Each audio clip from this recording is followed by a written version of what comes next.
Hi all, അസ്സലാമു അലൈക്കും. ഇന്ന് നമുക്ക് വളരെ എളുപ്പത്തിലും ടേസ്റ്റിയിലും തയ്യാറാക്കിയെടുക്കാൻ പറ്റുന്ന ഒരു ഫിഷ് ഫ്രൈയുടെ റെസിപ്പി നോക്കിയാലോ. ഇനി ഇതിന് വേണ്ടിയുള്ള മസാല ഒന്ന് റെഡിയാക്കിയെടുക്കാം. മസാല റെഡിയാക്കിയെടുക്കാൻ വേണ്ടിയിട്ട് മിക്സിയുടെ ജാറിലേക്ക് കുറച്ച് പച്ചമുളക്, കുറച്ച് വെളുത്തുള്ളി, കുറച്ച് ഇഞ്ചി കട്ട് ചെയ്തതും കൂടെ ഒന്ന് ഇട്ട് കൊടുക്കുന്നുണ്ട്. അതിൻ്റെ കൂടെ തന്നെ കുറച്ച് കറിവേപ്പിലയും കൂടി ഇട്ട് കൊടുത്തതിന് ശേഷം ഇതിലേക്ക് നമ്മൾ ഒരു കൈപ്പിടിയോളം മല്ലിയിലയാണ് ചേർത്ത് കൊടുക്കുന്നത്. മല്ലിയിലയും കൂടെ ചേർത്ത് കൊടുത്തതിന് ശേഷം ഇതൊന്ന് അരച്ചെടുത്തിട്ട് വരാം. ഇവിടെ നമ്മൾ ഇത് നല്ല ഫൈൻ പേസ്റ്റായിട്ട് തന്നെ അരച്ചെടുത്തിട്ടുണ്ട്. ഇനി ഇതിലേക്ക് നമുക്ക് പൊടികളൊക്കെ ഒന്ന് ചേർത്ത് കൊടുക്കാം. 1 ടേബിൾ സ്പൂണ് മുളക് പൊടി, 1/2 ടേബിൾ സ്പൂണ് മല്ലിപ്പൊടി, 1 ടീസ്പൂണ് മഞ്ഞൾപ്പൊടി, ചെറിയ ജീരകത്തിൻ്റെ പൊടി 1/2 ടീസ്പൂണ് ചേർക്കുന്നുണ്ട്. ഇനി ഇതിലേക്ക് 1/2 ടീസ്പൂണ് മസാലപ്പൊടി,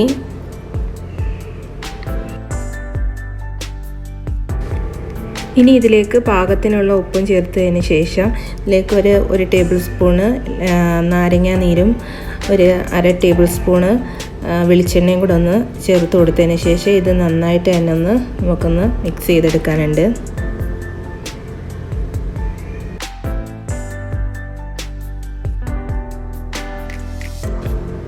ആ പേസ്റ്റും പൊടികളും എല്ലാം കൂടെ നന്നായിട്ട് തന്നെ ഒന്ന് മിക്സ് ചെയ്തെടുക്കുക.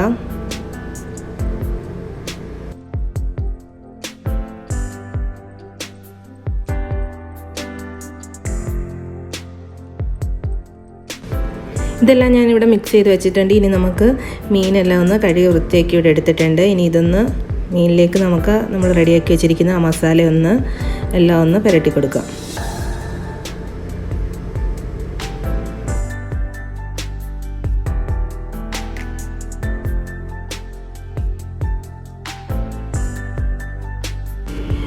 ഇനി ആ മീനിലേക്ക് ആ എല്ലാ മസാലയും നന്നായിട്ട് തന്നെ ഒന്ന് പുരട്ടി കൊടുക്കുക. കൈകൊണ്ട് തന്നെ നന്നായിട്ട് തന്നെ എല്ലാ ഭാഗത്തേക്ക് എത്തുന്ന രീതിയിൽ നന്നായിട്ട് തന്നെ ഒന്ന് പുരട്ടി കൊടുക്കുക. അതിനുശേഷം ഇതൊരു അരമണിക്കൂറെങ്കിലും ഇങ്ങനെ തന്നെ ഒന്ന് മാരിനേറ്റ് ചെയ്ത് വെക്കുന്നത് നല്ലതാണ്.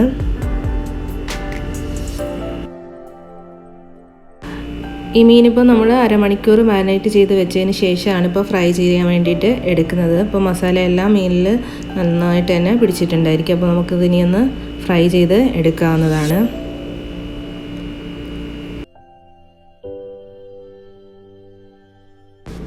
ഇനി ഒരു പാൻ വെച്ച് അതൊന്ന് ചൂടാകുമ്പോഴത്തേക്ക് ഇതിലേക്ക് വെളിച്ചെണ്ണയാണ് ഒഴിച്ചു കൊടുക്കുന്നത്. വെളിച്ചെണ്ണയിൽ ഫ്രൈ ചെയ്യുമ്പോൾ ഒരു പ്രത്യേക ടേസ്റ്റും കൂടെയാണല്ലോ. അപ്പം ഇതിലേക്ക് ഞാനിപ്പോൾ വെളിച്ചെണ്ണയാണ് ഒഴിച്ചു കൊടുത്തിട്ടുള്ളത്.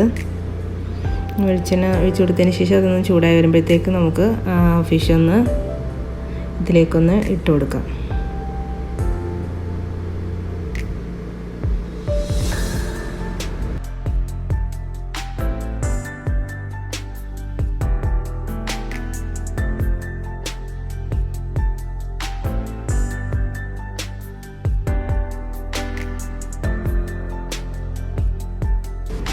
ഇതെല്ലാം ഇട്ട് കൊടുത്തതിന് ശേഷം ഫ്ലെയിം കുറച്ചിട്ടിട്ട് വേണം ഇത് ഫ്രൈ ചെയ്തെടുക്കാൻ വേണ്ടിയിട്ട്. ഇല്ലെങ്കിൽ ഇത് കരിഞ്ഞ ഒരു ടേസ്റ്റ് വരുന്നുണ്ട്. ഫ്ലെയിം കുറച്ചിട്ടിട്ട് വേണം ഇത് ഫ്രൈ ചെയ്തെടുക്കാൻ വേണ്ടിയിട്ട്.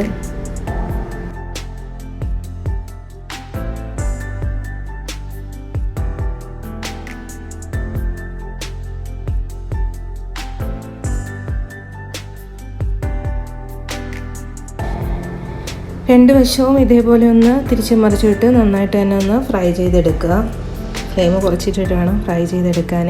രണ്ട് വശം ഇതേപോലെ ഒന്ന് ഫ്ലെയിം കുറച്ചിട്ടിട്ട് കുറച്ച് ടൈം എടുത്തിട്ട് തന്നെ ഒന്ന് ഫ്രൈ ചെയ്തെടുക്കുക. ഇവിടെ ഫ്രൈ എല്ലാം ആക്കി എടുത്തിട്ടുണ്ട്. അപ്പം ഈ രീതിയിൽ എല്ലാവരും ഒന്ന് ട്രൈ ചെയ്ത് നോക്കുക. ഫീഡ്ബാക്കൊക്കെ ഒന്ന് അറിയിക്കുക. നമുക്ക് വളരെ പെട്ടെന്ന് ടേസ്റ്റിയിലും ചെയ്തെടുക്കാൻ പറ്റുന്ന ഒരു ഫിഷ് ഫ്രൈ റെസിപ്പിയാണ്. അപ്പോൾ എല്ലാവരും ഇത് മസ്റ്റായിട്ട് ഒന്ന് ട്രൈ ചെയ്ത് നോക്കിയിട്ട് ഫീഡ്ബാക്കൊക്കെ ഒന്ന് അറിയിക്കുക. സബ്സ്ക്രൈബ് ചെയ്യാതെ കാണുന്നവരുണ്ടെങ്കിൽ പ്ലീസ് ഒന്ന് സബ്സ്ക്രൈബ് ചെയ്യുക. കൂടെ ആ ബെല്ലൈക്കണും കൂടെ ഒന്ന് എനേബിൾ ചെയ്ത് വെക്കുക. അപ്പോൾ താങ്ക്സ് ഫോർ വാച്ചിങ്.